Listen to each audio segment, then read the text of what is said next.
So as a contractor, have you ever wondered why there are some contractors that lead great lives? They have businesses that give them everything that they want in life, right? Even give their families and their children great lives. While there are other contractors who continue to struggle just running their company every day, right? Doesn't matter how big your business is or how much money it makes.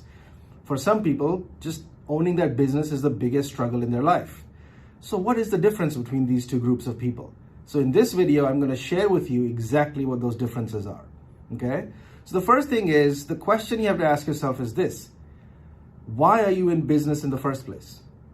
Okay, why are you not an employee working for somebody else? Or, just work for the government, maybe the post office, just do the same thing over and over every day. But you're not doing that. You're in business, which is a lot harder to do. So the question is why, okay? If that question is not clear for you, let me tell you why you're in business.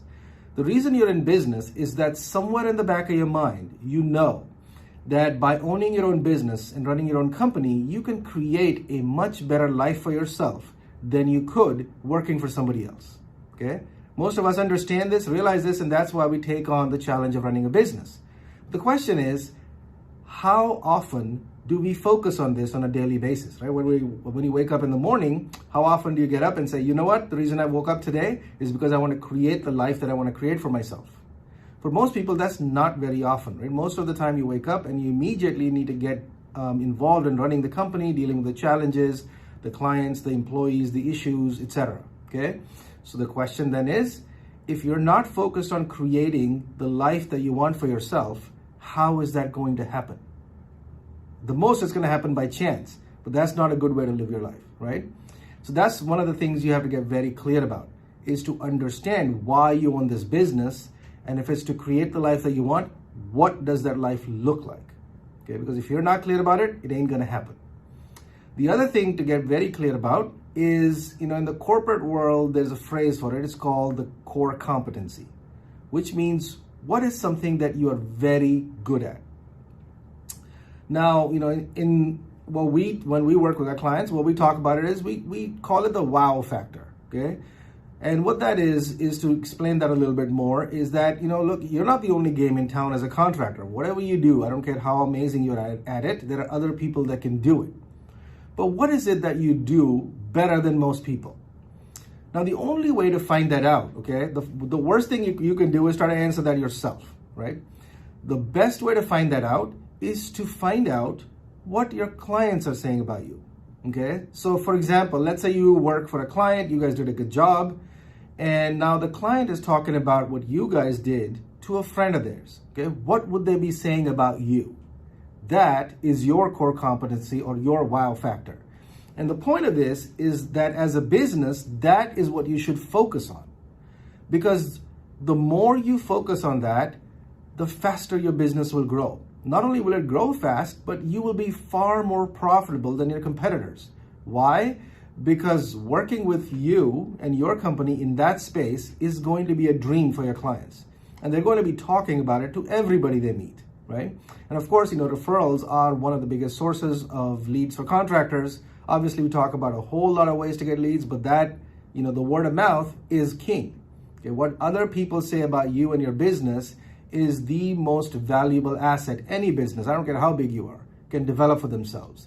And so for you as a business owner, one of the biggest favors you can do for yourself is to understand your own wow factor or your core competency, okay? Because that is going to help you generate more business and actually make more profit than anything else you will ever do, okay?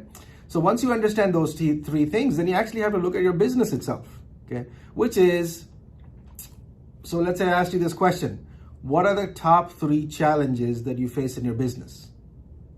Now, after having worked with contractors for so many years, I can almost tell you the top 3 challenges that you face in your business. Okay, so let me just tell you the top 3. Number 1, you feel that your business is not very organized.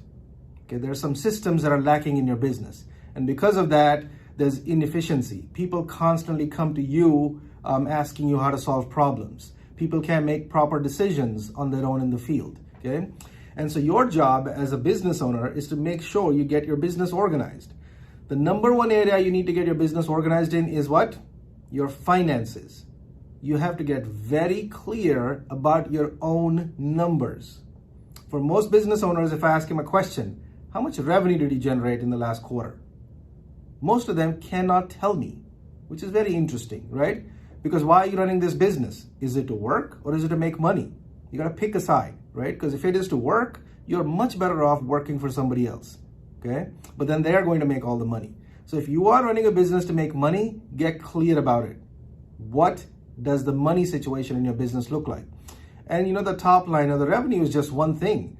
What about gross margins, right? If you do a project, what was the margin that you're going to get at the end of it? You should know that in the beginning of the project, not at the end of it, okay? So that's the number one thing. You have to get organized in the business and get very organized about the money in the business. The second thing that most contractors struggle with is hiring good people. The number one complaint is that I can't find good people, or there are no good people out there.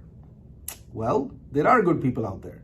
But the thing with good people is they're in high demand. So they're not sitting at home hoping and praying that you just post a Craigslist ad, right? Good people have to be actively recruited. Recruiting good employees is very similar to going out and finding clients. So if you want to hire good people, what you have to understand is that you have to look at hiring and recruiting as a marketing activity. You have to put as much effort into hiring good employees as you do to finding clients, which means you have to look at it as if you are promoting your own business to them. So when you create a job ad, just don't put a dry list of bullet points as to the person we're looking for needs to have these qualifications, their responsibilities will be this, their compensation is blah, blah, blah, right? Great. Then you will get, the mediocre employees. If you want to find good people, you have to actually look at it, like I said, as a marketing activity, and you have to promote the value of working for you. Why are you so special, right? What is so special about your business that an employee who's very good at what they do will leave what they're doing and come join you? You have to create that incentive. So there's a process around that, right? And we've obviously looked into that quite a bit.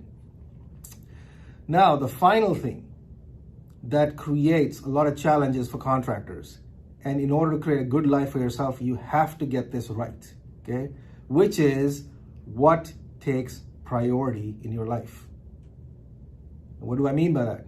There's two things in your life. There's you and your business, okay? Regardless of how it feels like, you and your business are not the same thing. You are different entities. Now, you are going to build the business, so therefore, whose priorities do you think should come first? Okay, now obviously the answer to that question is yours. But how do most people live their lives? The business comes first, okay? So when the person who's going to create this business has their priorities rock bottom or last, what are the chances that they're going to ever create a life that is going to be something that they enjoy, right? What's going to happen is primarily that the business, because you put it first, is going to take over your life. And because of that, regardless of how much money your business makes, you're always, struggling, frustrated. I have no time. I've got all these problems. So even though this is counterintuitive, what you have to realize that in order to be successful in business, you have to put yourself first. And this is difficult for most people. But if you don't do this, nothing else will actually work. Okay? So these are the things I want to cover with you. These are some basic fundamentals after years and years and years of working with contractors that we found are the common challenges across pretty much every business that we've worked with. So hopefully this is something you can really take a look at in your business and see where you can make some changes so you can start to be more successful.